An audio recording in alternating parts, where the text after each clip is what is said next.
بسم الله الرحمن الرحيم.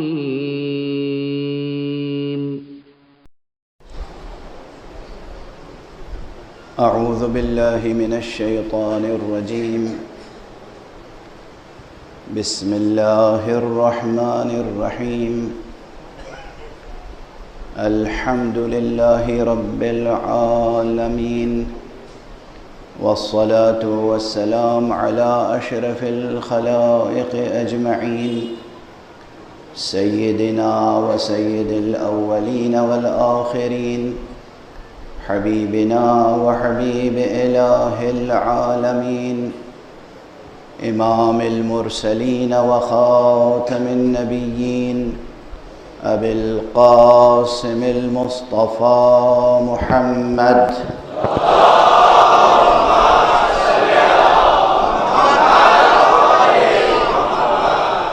وعلى أهل بيته الطيبين الطاهرين الهداة المهديين المعصومين المظلومين، واللعنة الدائمة على أعداء الحق والدين.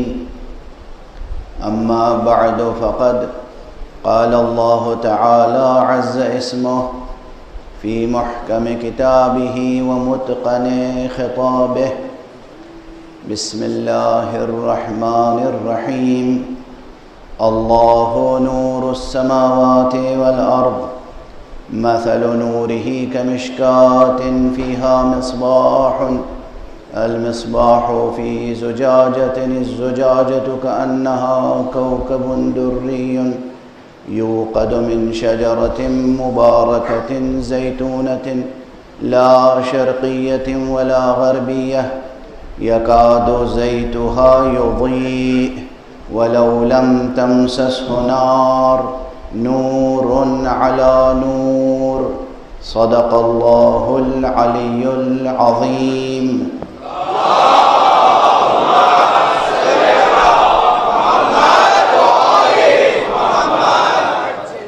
ایک مرتبہ اور بلند تر صلوات پڑھیں.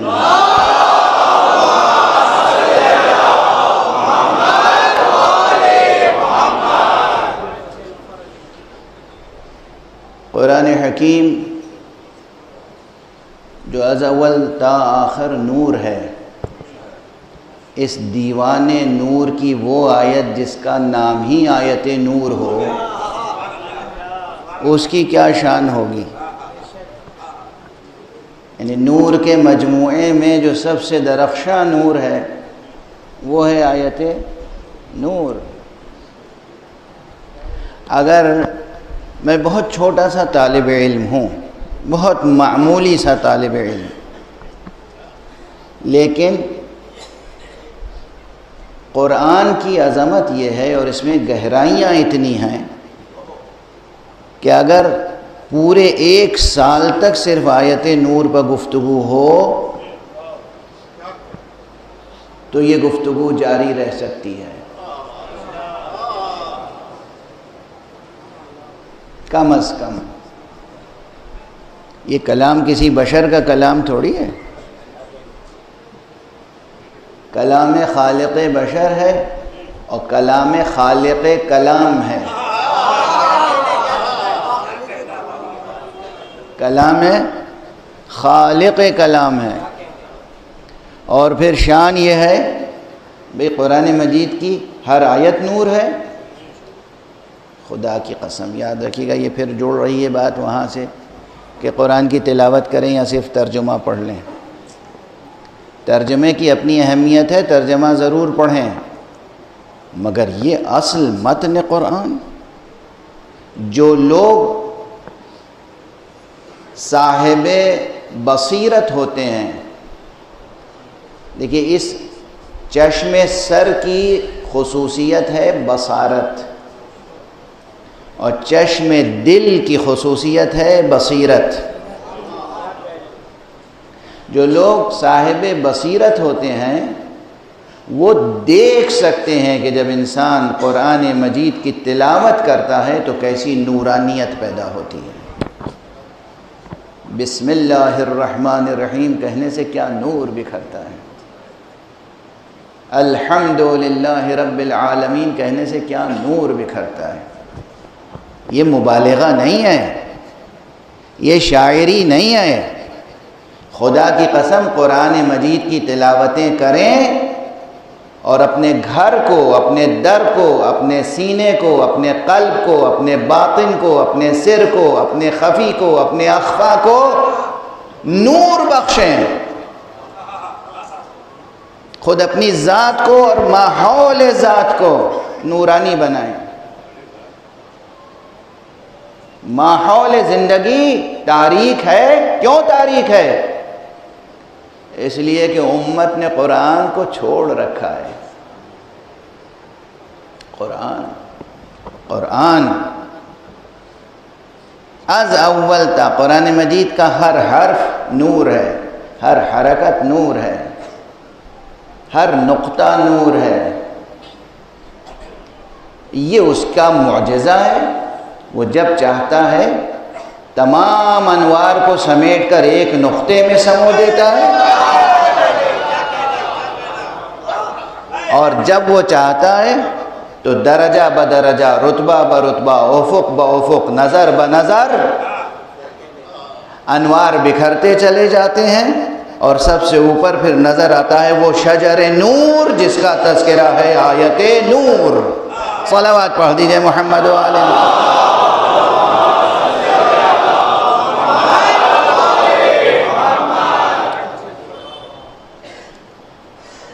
کل جو بات میں نے کہی تھی وہ بہت کلیدی تھی. قفل ابجد کی کلید تھی وہ بات. اب قفل ابجد کسے کہتے ہیں؟ قفل کے معنی تو ہیں تالا. اب بھی بہت سے ایسے وہ صندوق ملتے ہیں اور ایسی بریف کیس آتی ہے کہ جس میں الفیبٹس ہوتے ہیں یا نمبر ہوتے ہیں. اب وہ نمبر کے ذریعے سے بند ہو جاتی ہے اور نمبر کے ذریعے سے کھل جاتی ہے نا. تو جو حروف یا لیٹرز کے ذریعے سے تالا کھلتا ہو اور بند ہوتا ہو اسے کہتے ہیں قفل ابجد. یہ سمجھ لیجئے آسانی کے لیے، بچوں کے سمجھانے کے لیے. اب یہ استعاراتی طور پر یا مجازی طور پر بہت سے اور معانی میں استعمال ہوتا ہے. یعنی جہاں عبارتیں ہوں گہری، تہدار، اہم، جہاں تہ در تہ مضامین ہوں، وہاں وہ نقطہ یا وہ جملہ جو اس تمام تہدار مضمون کی کنجی ہو کہ وہاں سے شروع کریں تو بات کھلتی چلی جائے، اسے کہہ رہا ہوں کلید قفل ابجد. وہ ایک بات کہی تھی کہ یہ آیت کریمہ جو ہے آیت نور، اس میں تہ در تہ تشبیہ اور استعارہ ہے. تشبیہ ہے اور استعارہ ہے اور اس کے اوپر تشبیہ ہے، اور تشبیہ کا پورا ایک نظام قائم کیا گیا ہے. کیوں؟ لیکن اس سب کے اندر بنیادی چیز، موضوع کیا ہے؟ ایک رخ کا لفظ کیا تھا، اللہ نور السماوات والارض. اللہ آسمانوں اور زمینوں کا نور ہے.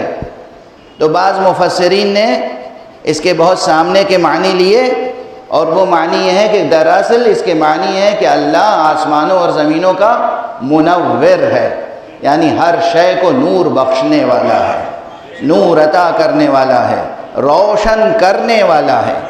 واضح ہے؟ اچھا، روشن کرنے میں بھی دو پہلو ہوتے ہیں کم از کم. ایک ظاہری پہلو، مادی پہلو، فزیکل پہلو، میٹیریل پہلو. یہ سورج جو روزانہ طلوع ہوتا ہے، یہ کس چیز کو روشن کرتا ہے؟ یہ سورج کس چیز کو روشن کرتا ہے؟ دنیا میں جو مادی چیزیں ہیں انہیں روشن کر دیتا ہے. زمین نظر آنے لگتی ہے، دریا، سمندر، درخت، پہاڑ، سبززار، چمن، گلزار، خود انسان ایک دوسرے کا چہرہ دیکھنے لگتے ہیں سورج کی روشنی میں. مگر سورج کی روشنی میں چہرہ ہی نظر آتا ہے، دل نہیں نظر آتا.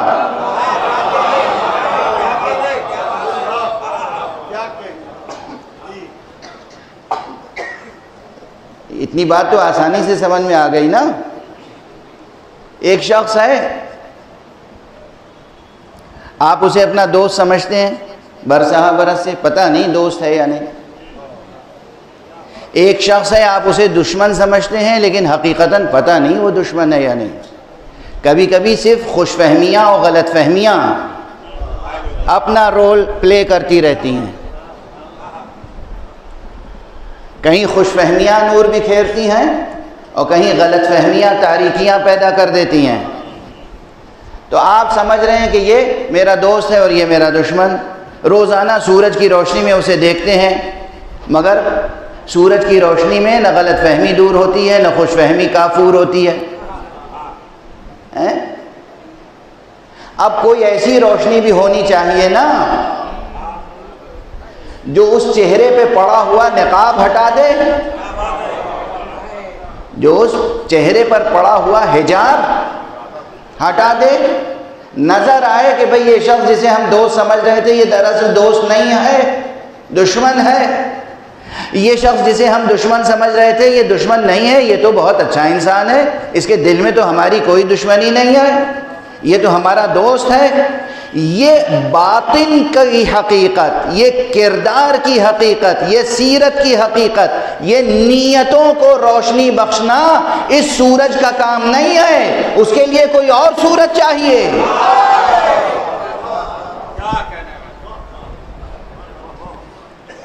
دیکھیں ان مجلسوں سے دوست اور دشمن کی پہچان بھی اگر لے کے ہم اپنی زندگی کو سنوار نہ سکے تو پھر سرکار سید الشہداء کے تذکرے کے انوار اور اقدار کیسے سامنے آئیں گے، اس سے کیسے فائدہ اٹھائیں گے؟ وہ نگاہیں جو ایک نظر ڈال کے پہچان لیتی تھیں کہ حر دشمن نہیں ہے، دوست ہے۔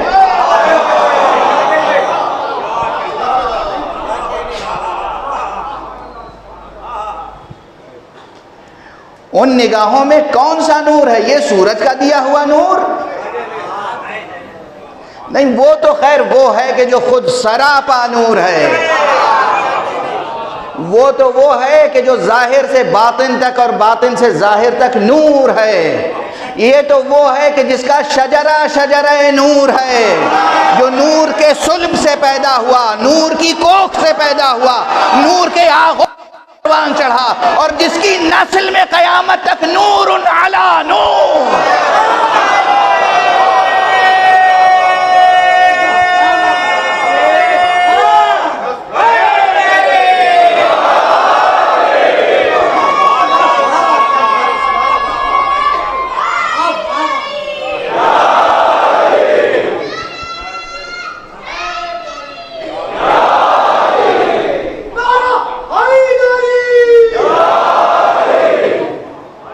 یہ وہ نور ہے، یہ زمزم نور ہے، یہ کوثر نور ہے۔ اس زمزم میں اور اس کوثر میں پانی نہیں ہے، نور ہے، اس کی نسل میں نور ہی نور ہے، نور علی نور۔ لیکن اس ذات گرامی، اس سرچشمہ نور کہ ذکر میں شرکت کر کے، اس کی یاد میں قائم ہونے والی مجلسوں میں شرکت کر کے عام انسانوں کو کیا ملتا ہے؟ خدا کی قسم دونوں چیزیں ملتی ہیں، آنکھیں بھی روشن ہوتی ہیں، دل بھی روشن ہوتا ہے۔ آنکھوں میں پڑا ہوا گرد و غبار ان کے غم میں بہنے والے آنسوؤں سے دھل جاتا ہے، اور دل اگر کسی کا سخت ہو گیا ہو تو ان آنسوؤں سے وہ نرم ہو جاتا ہے۔ اور خدا کی قسم ذکر مبارک حسین ابن علی سے جڑ کر انسان خود مشرق بن جاتا ہے، اس کے گریبان سے آفتاب طلوع کرتے ہیں۔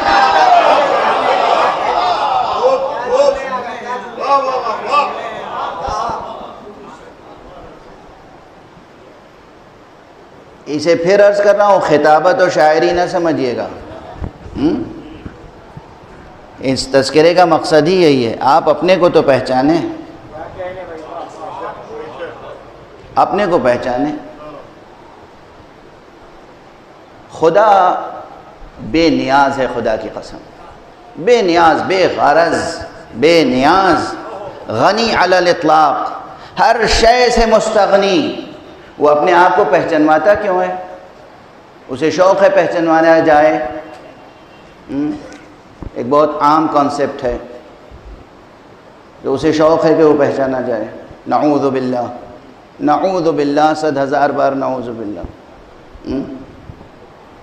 وہ کیوں چاہتا ہے کہ آپ اسے پہچانیں؟ اس کی کوئی غرض نہیں ہے۔ اس کو اگر آپ نے پہچان لیا تو آپ اپنے نفس میں وہ عزت محسوس کریں گے کہ میں وہ ہوں جو اسے پہچانتا ہوں۔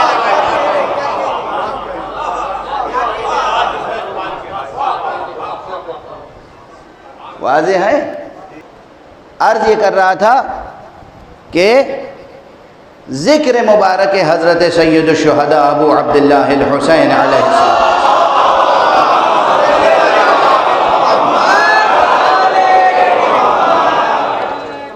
اس سے بصارت بھی حاصل ہوتی ہے، آنکھیں بھی روشن ہوتی ہیں، بصیرت بھی حاصل ہوتی ہے، دل بھی روشن ہوتا ہے۔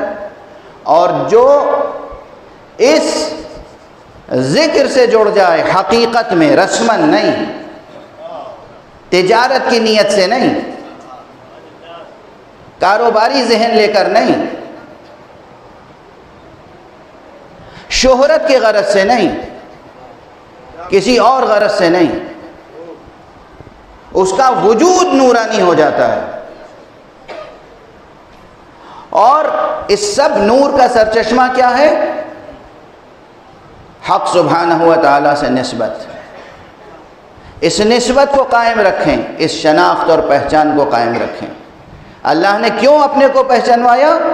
اسے کوئی غرض نہیں ہے، تاکہ آپ صاحب امتیاز ہو جائیں، تاکہ آپ مفتخر ہو جائیں، تاکہ آپ اپنی اہمیت کے قائل ہو جائیں۔ اسی لیے میں نے وہ سماجی اور سیاسی کارکنوں کی بات کی تھی کہ بہت سے لوگ آتے ہیں، ملتے ہیں، اور وہ ضرور یہ بتانا چاہتے، جو لوگ بڑے ہیں، بڑا ظرف رکھتے ہیں، ان کی بات نہیں کر رہا ہوں، لیکن عموماً کوئی شخص 1-2 بار بھی چیف منسٹر سے ملا ہو یا پرائم منسٹر سے ملا ہو، پریزیڈنٹ سے ملا ہو، تو وہ اپنی گفتگو ملا تو ہے 1-2 بار، مگر وہ ذکر کرے گا ایک نشست میں 10-12 بار، شاید اس سے بھی زیادہ۔ ہر دوسرا مولانا کوئی کام ہو تو مجھے بتائیے گا، چیف منسٹر تک میری رسائی ہے۔ مولانا کوئی بات ہو تو مجھے ضرور بتائیے گا، پرائم منسٹر سے میں کہہ کے کروا دوں گا۔ پرائم منسٹر تو آپ کو یاد بھی نہیں ہوں گے، آپ یاد بھی نہیں ہوں گے پرائم منسٹر کو یا چیف منسٹر کو، مگر آپ بار بار اپنی حیثیت بتا رہے ہیں کہ میں اسے جانتا ہوں، میں اسے پہچانتا ہوں۔ خدا اسی لیے چاہتا ہے مجھے پہچان لو۔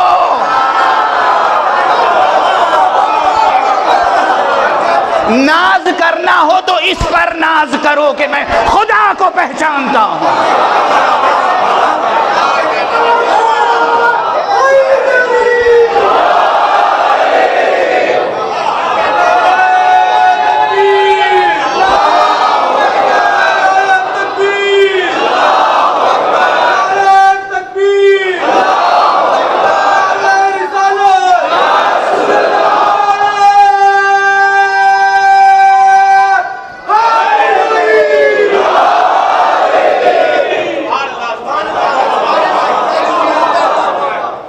ناز کرنا ہے تو کس پر ناز کرو گے؟ توحید حق صمدی پر اتنا کیوں زور دیا گیا؟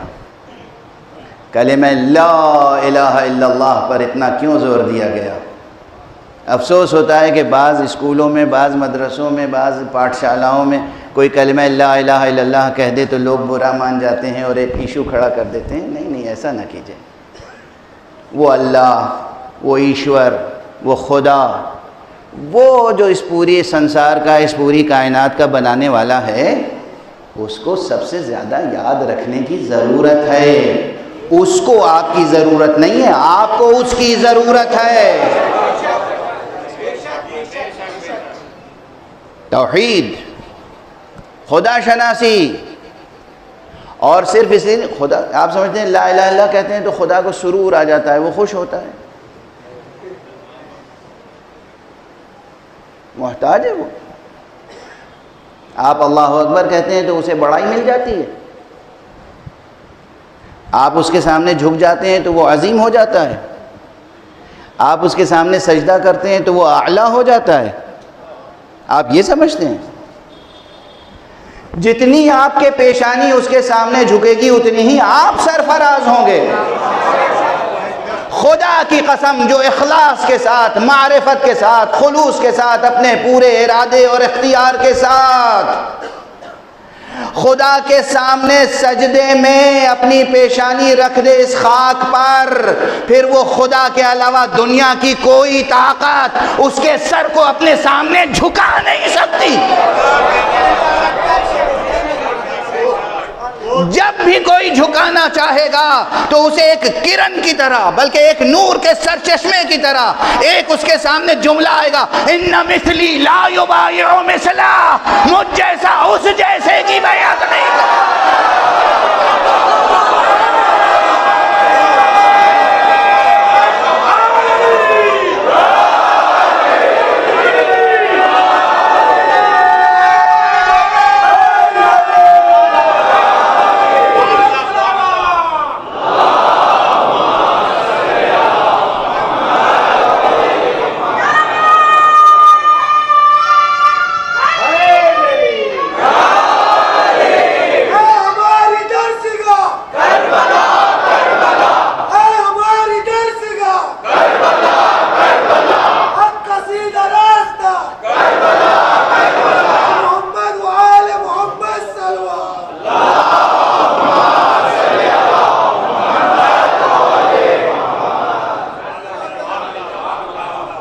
خدا کی معرفت کا حق تو کوئی بھی نہیں ادا کر سکتا،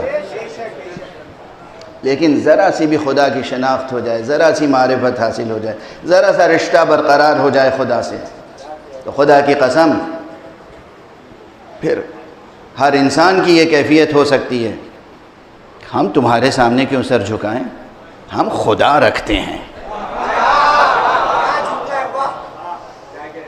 ہم بھی خدا رکھتے ہیں۔ تم کیا رکھتے ہو؟ ایٹم بم رکھتے ہو؟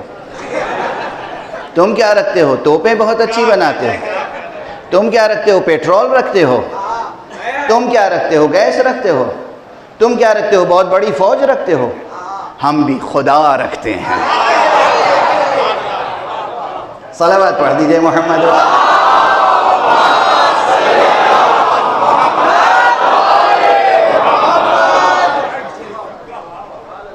خدا کی قسم میں اکثر اس لیے ذکر کرتا ہوں ممبر پر کہ آقا حسین اور اہل بیت اطہار کی تعلیمات پر عمل کرنے والے جب رہبر پیدا ہو جاتے ہیں تو ان کے ہاں یہ شان نظر آتی ہے۔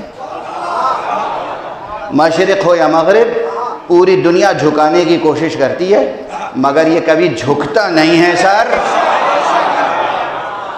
کس اعتماد کے ساتھ کہتا ہے؟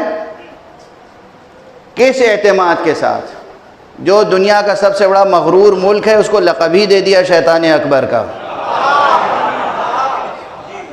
اور میرا میدان سیاست نہیں ہے، لیکن ایک جملہ عرض کروں، جو لوگ نیوز بیٹھ کے انالائز کرتے ہیں اور حالات اور سچویشنز، اور یہ میڈیا، یہ تو ایک آج کل ایک عجیب و غریب چیز ہے۔ میڈیا بہت عجیب چیز ہے، بہت عجیب۔ بہت پرانی بات ہے، 1992 میں یا 93 میں لاس اینجلس گیا تھا امریکہ، تو وہاں کچھ جوانوں نے، مسلمان جوانوں نے، اور اس کے ساتھ کچھ یقیناً غیر مسلم جوان بھی تھے، سب ملے، مومن غیر مومن سب، 60-70 کے قریب بچے تھے، جوان نوجوان، جو میڈیا میں اور جرنلزم میں کام کر رہے تھے اور جرنلزم کے کورسز کر کے نہیں آ رہے تھے اس فیلڈ میں کام کرنے کے لیے۔ خیر انہوں نے ایک سیمینار، چھوٹا سا سیمینار، کیا سیمینار، اب نیا لفظ بناؤں، سیمینار ایک چھوٹا سا ایک گیدرنگ تھی، وہاں سوال جواب، کوشچن آنسر۔ تو انہوں نے جو پہلا سوال کیا کہ آپ کا جرنلزم کے بارے میں کیا خیال ہے، تو کچھ تو سنجیدگی سے اور کچھ حصے مزاح کے ساتھ میں نے کہا کہ اسلام نے غیبت کو گناہ قرار دیا تھا، آپ نے اسے فن بنا لیا ہے۔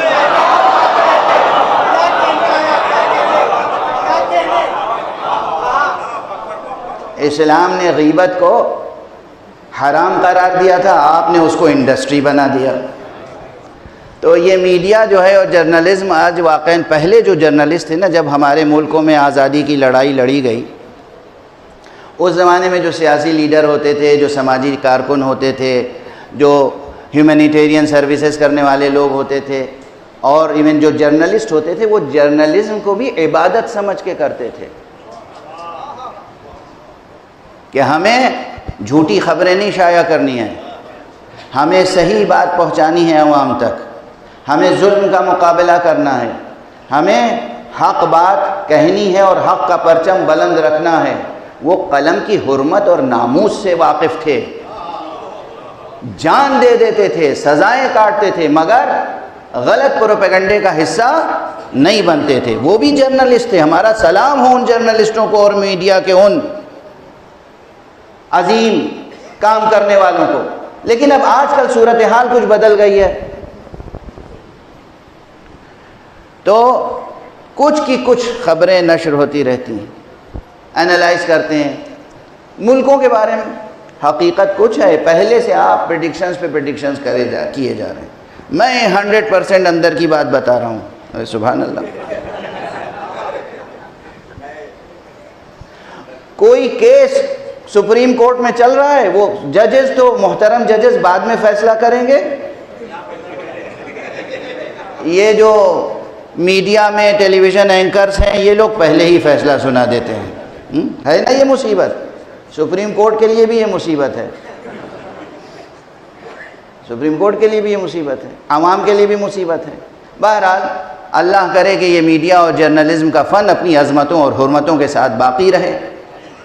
میں جو بات عرض کرنا چاہ رہا ہوں، مثلاً ایران، مثال دے رہا ہوں، مثلاً آیت اللہ العظمیٰ خامنئی رہبر انقلاب اسلامی،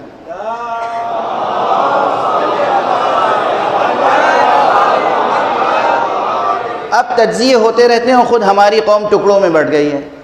کیوں؟ ایک سوال کا جواب دے دیجئے مجھے۔ جب سے جمہوری اسلامی ایران قائم ہوا ہے حضرت امام خمینی رضوان اللہ علیہ کے انقلاب کے نتیجے میں، آج تک دنیا کی تمام بڑی طاقتیں سینکشنز لگاتی رہیں، پابندی، سینکشنز، پابندی، سینکشنز، اقتصادی ناکہ بندی، اقتصادی ناکہ بندی۔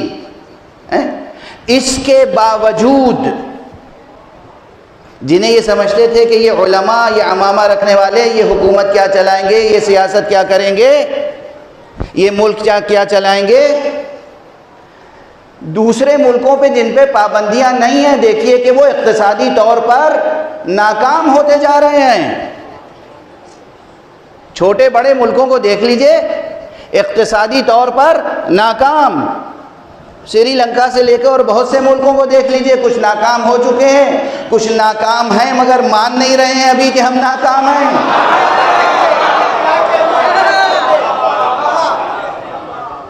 کچھ یہ جد و جہد کر رہے ہیں کہ ناکامی سے بچ جائیں، یہ سب کچھ، مگر تعلیم کے میدان میں، سائنس کے میدان میں، ریسرچ کے میدان میں، طب میڈیکل سائنس کے میدان میں، پریکٹیکلی ہاسپٹلز، انٹرنیشنل اسٹینڈرڈ کے ہاسپٹلز تعمیر کرنے کے میدان میں، ہر اعتبار سے اتنی ترقی کی ہے سینکشنز کے باوجود ایران نے۔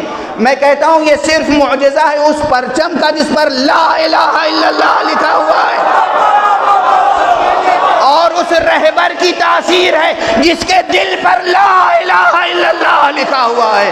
صلوات پڑھ رہے محمد و آلہ۔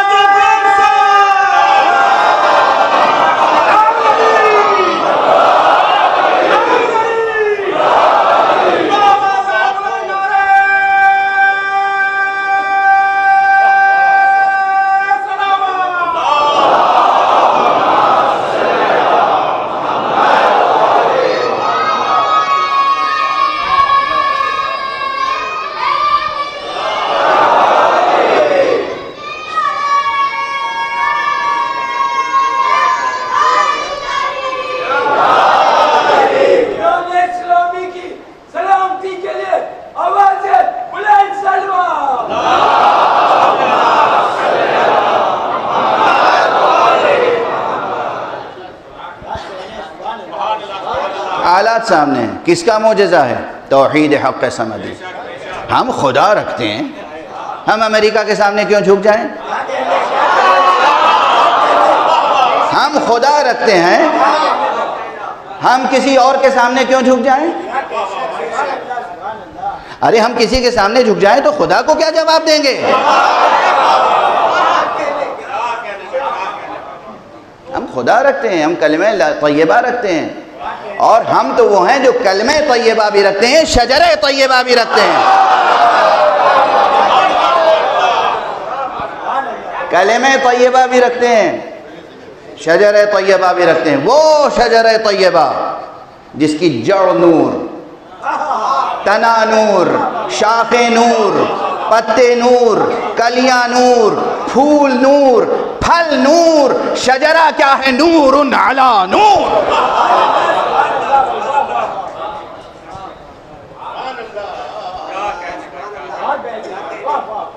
یہ جو میں مثال دے دیتا ہوں ایران کی اور خامنئی صاحب کی، تو ظاہر ہے صرف ایک مثال ہے، مثال ہے تاکہ آپ کے سامنے مثال رہے کہ اگر ایمان درست ہو، یقین محکم ہو، پوری دنیا مل کے مخالفت کرے تب بھی سر جھکتا نہیں ہے. سر جھکتا نہیں. یہ کہاں سے طاقت آئی؟ یہ درس کہاں سے آیا؟ یہ سبق کہاں سے سیکھا؟ یہ افسانہ نہیں ہے، کہانی نہیں ہے، یہ زندہ تاریخ ہے کہ انقلاب کی سب سے پہلی تقریر حضرت آیت اللہ خمینی نے روز عاشورہ کی تھی.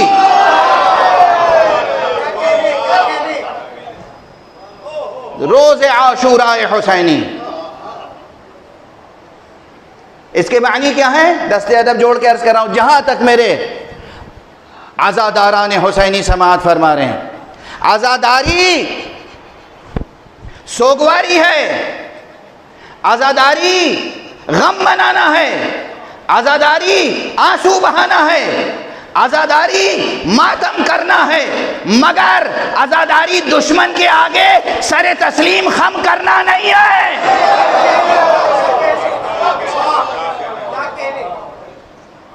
عزاداری ہے غزا روح عزا، جان شریعت کی قسم. عزاداری کی روح جہاد ہے، عزاداری کی روح بے دینی سے جہاد ہے، عزاداری کی روح باطل سے جنگ ہے. خالی یہ دہراتے رہنے سے کام تھوڑی چلے گا کہ کربلا کی جنگ حق و باطل کی جنگ تھی. اگر کربلا کی جنگ حق و باطل کی جنگ تھی تو کربلا کا نام لے کر مجلسوں کا تبرک کھانے والوں تم نیوٹرل کیوں ہو؟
خدا کی قسم، قرآن کی قسم، اس دل پر نور کی قسم جس پر قرآن نازل ہوا، اس کے پورے شجرہ نور کی قسم، کربلا حق و باطل کی جنگ تھی. اور ایک جملہ بدل دوں، آج سے یہ نہ کہیے گا کربلا حق و باطل کی جنگ تھی، کربلا حق و باطل کی جنگ ہے.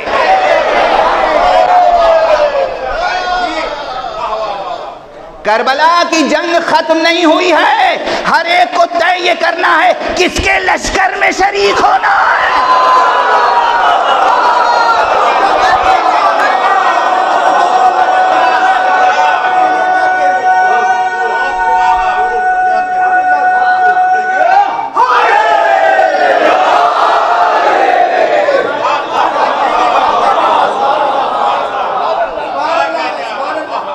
کربلا کی جنگ تھی نہیں، محمد رسول اللہ تھے نہیں، ہیں، علی ولی اللہ تھے نہیں، ہیں، حسین ہمارے امام اور رہنما تھے نہیں، ہیں، کربلا کی جنگ حق و باطل کی جنگ تھی نہیں، ہے، طے یہ کرنا ہے کہ تم حسین کے لشکر میں ہو یا یزید کے لشکر میں۔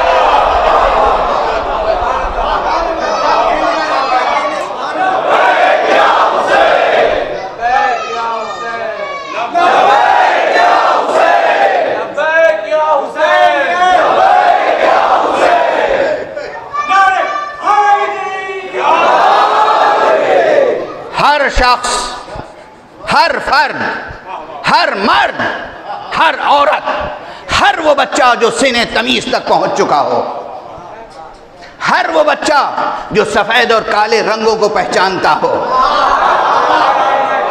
ہر وہ بچہ جو اندھیرے اجالے کی تمیز پیدا کر چکا ہو، ہر وہ بچہ جو رات اور دن میں فرق کرتا ہو، اس کی ذمہ داری ہے کہ جہاں تک ممکن ہے حق کا ساتھ دے سکے، حق کا ساتھ دے، جتنی اس کی کیپیسٹی ہو، جتنا باطل سے دور ہو سکتے ہو دور ہو، جتنا باطل کو رد کر سکتے ہو رد کرو، جس قدر باطل کو کچل سکتے ہو کچلنے کی کوشش کرو، جس قدر باطل کو روند سکتے ہو روندنے کی کوشش کرو، جتنی تمہاری سکت ہو، ورنہ حق و باطل کی جنگ میں بس دو ہی لفظ ہیں، حق باطل، درمیانی کوئی چیز نہیں ہے۔ نیوٹرلزم کے معنی ہے منافقت۔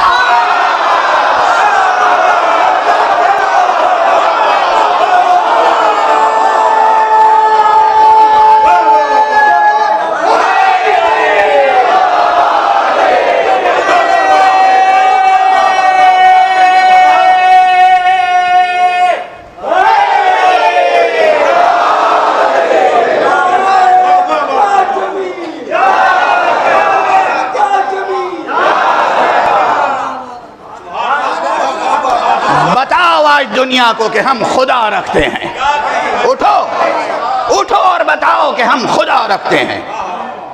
اور اگر یہ کہنے کے لیے سر زخمی بھی ہو جائے تو خوف کس کا ہے؟ ڈر کس بات کا؟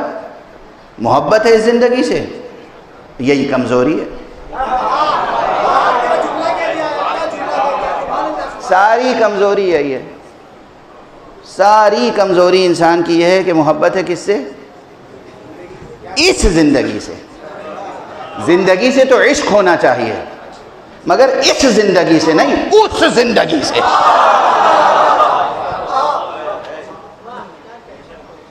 اس زندگی سے نہیں، یہ زمین پر رینگتی ہوئی زندگی، یہ کائی اور کیچڑ میں آلودہ زندگی، یہ خاک اور خون میں آلودہ زندگی، یہ خاکنائے دہر میں محدود زندگی، یہ زندگی جس کا آخری لمحہ موت کہلاتا ہے، یہ زندگی محبت کرنے کے قابل نہیں ہے۔ اس زندگی سے محبت کرو جو عظیم الشان زندگی ہے، جس کے بعد زندگی ہی زندگی ہے، زندگی ہی زندگی ہے، زندگی ہی زندگی ہے۔ انسان ازلی تو نہیں ہے مگر ابدی ہے، بشرطے کہ نور علی نور کا پیغام سمجھ لے۔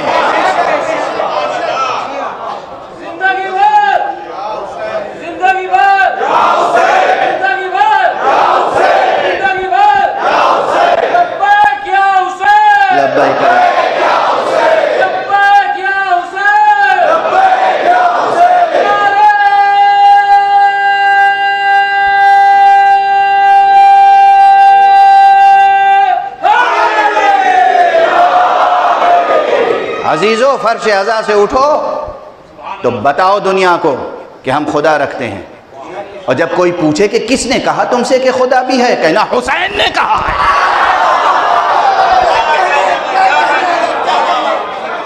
کسی کی مجال نہیں ہے جو تمہیں جھٹلا دے۔ فلسفی، منطقی، مشککین، کمیونسٹ، خدا کے انکار کرنے والے ملحد، سفسطی، کوئی بھی آ جائے، فرش عزا سے اٹھو، اعلان کرو کہ ہم خدا رکھتے ہیں، اور جب کوئی پوچھے کس نے کہا خدا بھی وجود رکھتا ہے، کہہ دینا حسین نے کہا ہے۔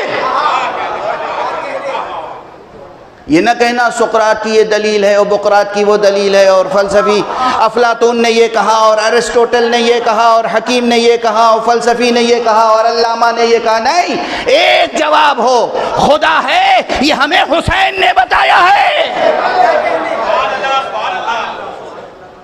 مجال ہے کسی کی کہ جو جھٹلا سکے؟ اسی لیے بس وقت گزر گیا، بہت سی باتیں عرض کرنی تھی، وقت گزر گیا، لیکن بے اختیار یاد آ گیا مجھے، پہلے سنا چکا ہوں، مکرر عرض کر رہا ہوں۔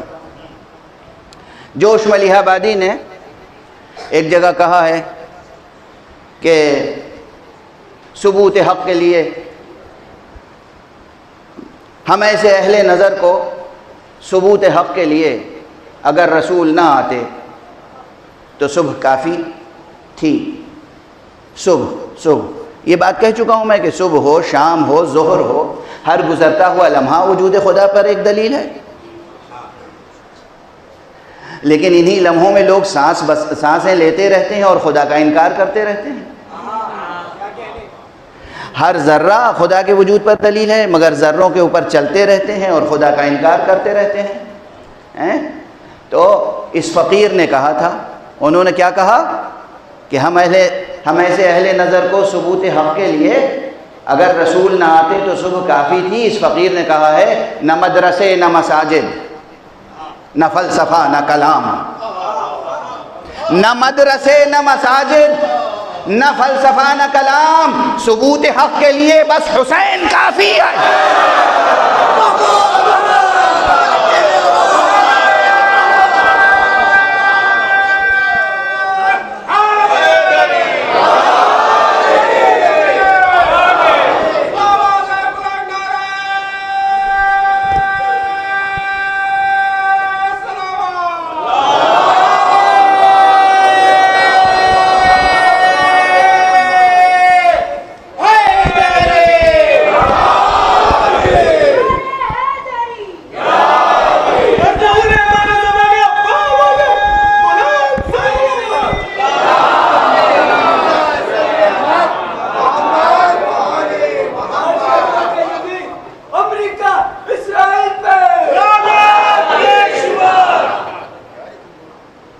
مجھے بھی تقریر کرنے دیں، وقت کے دامن میں گنجائش کم ہوتی ہے۔ ایک چیز یاد رکھیں، جس کا نام لے رہے ہیں نا اس کی ضرورت ہی نہیں پیش آئے گی۔ معصوم نے کہا ہے کہ الباطل یموت بترک ذکر ہے، باطل کا نام لینا چھوڑ دو خود ہی مر جائے گا۔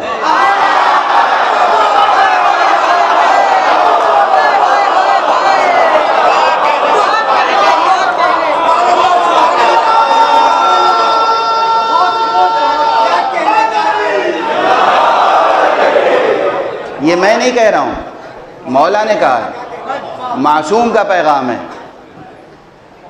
الباطل یموت بترک ذکر ہے، باطل کا نام نہ لو، ذکر چھوڑ دو اس کا، خود ہی مر جائے گا۔ ہم میں سے بہت سے یہ گناہگار ہیں، اشارتاً کنایتاً طنز کرنے کے لیے، واہ واہ کرنے کے لیے، سبحان اللہ کے لیے، آپ کے نعروں کے لیے اتنا باطل کا تذکرہ کیا کہ جسے مر جانا چاہیے تھا بہت پہلے، آج تک زندہ ہے۔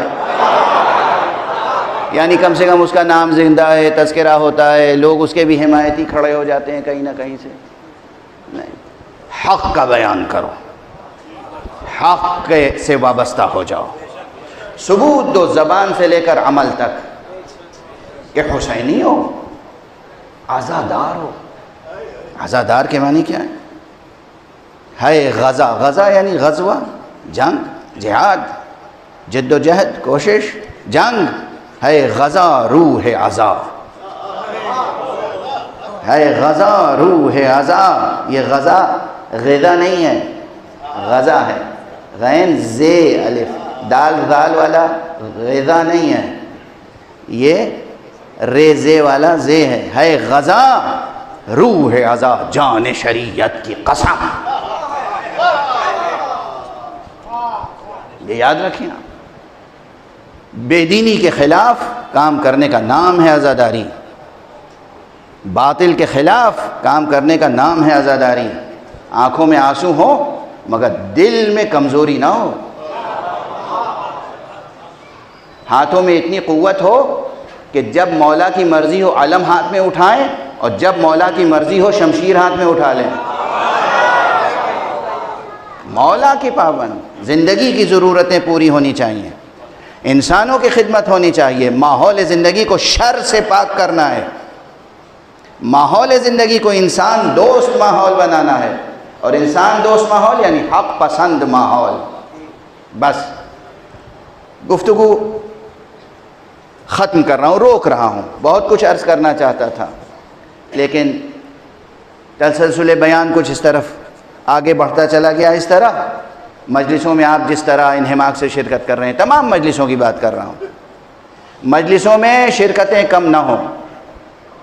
یہ جو نیا کلچر آ گیا ہے 2 سال کے کووڈ کی وجہ سے کہ کچھ لوگوں نے گھروں پر بیٹھ کر صرف چینلوں کے ذریعے سے اور انٹرنیٹ کے ذریعے سے مجلس اعضاء میں شرکت کرتے ہیں، اس کا بھی اپنا ثواب ہے. لیکن اپنے گھر سے نکلیں، جتنے قدم چل کے آپ آئیں گے فرش اعضاء تک اس کا ثواب ہے.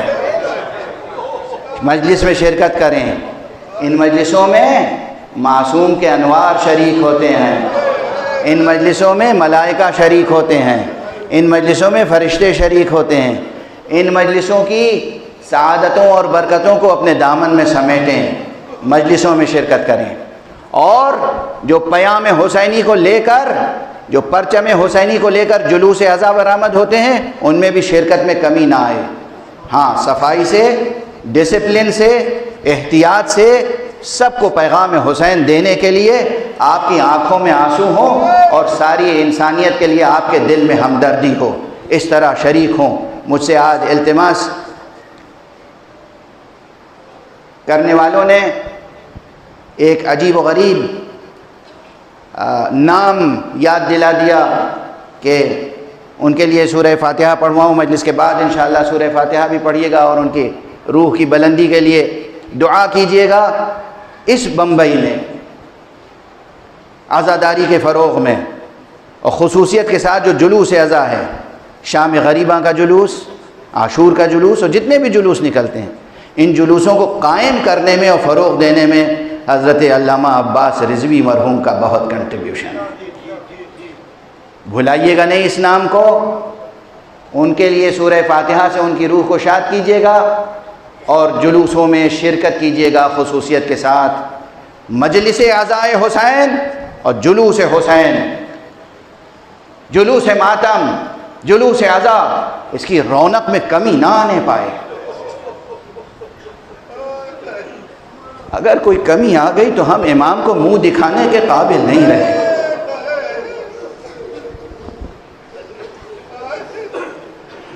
اس زینب کو کیا منہ دکھائیں گے جو رسن بستہ ہو کر کربلا سے کوفے اور کوفے کے سے شام تک گئی. اس بی بی کو کیا ہم منہ دکھائیں گے اگر ہم آقا کی محبت میں خود پا برہنا اور سر برہنا جلوس میں شریک نہ ہو سکے.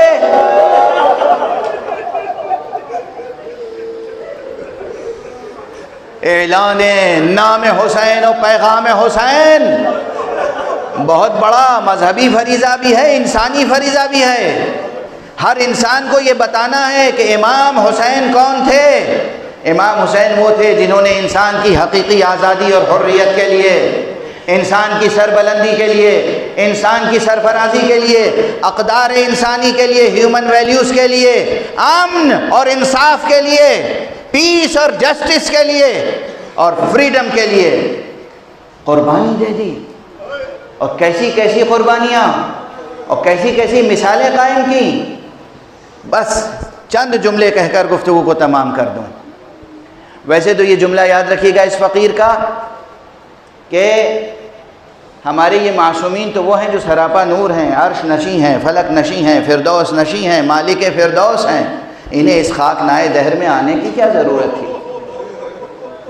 یہ ان کا تشریف لانا اس زمین پر یہ خود قربانی ہے. ان کی زندگی روز اول سے روز آخر تک قربانیوں پر مشتمل ہے. ہم آئے ہیں امتحان کے لیے، یہ آئے تھے قربانیوں کے لیے. تو ان کا ہر گام ہر قدم قربانی، اور مثالیں ہر قربانی میں پوری انسانیت کے لیے مثال ہے. وہ صحرائے عرب جس میں دور دور تک پانی نہیں ملتا تھا، اپنے عزیزوں کے لیے، اپنے گھرانے کے لیے اور اپنے ساتھیوں کے لیے، اپنے اصحاب اور احباب کے لیے، اپنے دوستوں کے لیے اور جانثاروں کے لیے پانی ذخیرہ کر کے چلے ہیں آقا حسین. مگر سامنے سے بظاہر دشمن کا ایک رسالہ آ گیا. کیا کیا آقا نے؟ معلوم ہے کہ بظاہر یہ دشمن کا رسالہ ہے. وہ علم امامت الگ ہے کہ کل حر کی تقدیر کیا ہوگی، مگر حر کے ساتھ ایک بڑا رسالہ ہے. وہ سب دشمن ہیں، اس میں سے اکثر دشمن ہیں. مگر آقا حسین نے یہ نہیں پوچھا آئے ہو کس لیے، یہ بعد کی بات ہے. سب سے پہلے دیکھا کہ یہ پیاسے ہیں، ہونٹ خشک ہو رہے ہیں. پیاس کی شدت سے بہت سے ہیں جن کی آنکھوں میں دھند ہے، انہیں صحیح نظر نہیں آ رہا ہے. بہت سے جاں بلب ہیں، واقعی جانیں لبوں پر آ گئی ہیں. اور صرف انسان نہیں، جن گھوڑوں پر سوار ہو کے وہ آئے ہیں ان گھوڑوں کی حالت یہ ہے کہ ہلاک ہونے والے ہیں. امام نے فرمایا علی اکبر، عباس، قاسم، اون و محمد، ارے یہ جو مشک ہیں پانی کے، ان کے دہانے کھول دو. ہم آج آقا حسین کے نام پر سبیلیں لگاتے ہیں.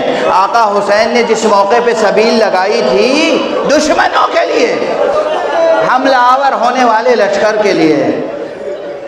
اور اس میں ایک عجیب و غریب منظر ہے. ایک آقا کی حیثیت، آقا جو صاحب معرفت ہیں ان کے لیے تو حسین شہنشاہ دو جہاں ہیں، لیکن جو معرفت نہیں بھی رکھتے وہ کتنی معرفت رکھتے ہیں. آقا حسین اس وقت اپنے قافلے کے قافلہ سالار تھے، بنی ہاشم کے سید و سردار تھے. جو لوگ ساتھ میں تھے ان میں سب سے عظیم ہستی تو امام حسین کی تھی نا. تو ظاہر ہے ان کے ساتھ غلام تھے، کنیزیں تھیں، لشکر میں بہت سے اصحاب تھے، بہت سے خدمت گزار تھے، پھر اعزا تھے، اقربا تھے. سب تو لگے ہوئے تھے پانی پلانے میں. لیکن کرم، جود، سخاوت، کرم، جود. آقا نے دیکھا ایک شخص ہے جو خود اپنی حالت بیان کرتا ہے کہ پیاس کی شدت سے میری آنکھوں میں ایسی دھند تھی کہ کچھ نظر نہیں آ رہا. آقا کی طرف سے آنے والے مشکیزے کا دہانہ میرے منہ کے قریب لاتے تھے مگر مجھے دہانہ نظر نہیں آتا تھا. تو میں نے دیکھا کہ آقا حسین اپنی کرسی سے تشریف لائے، میری طرف بڑھے اور اپنے ہاتھوں سے یوں چلو سے مشک سے پانی لیا اور میرے دہن سے لگا کر کہا پانی پی لے، پانی پی لے، تو بہت پیاسا معلوم ہوتا.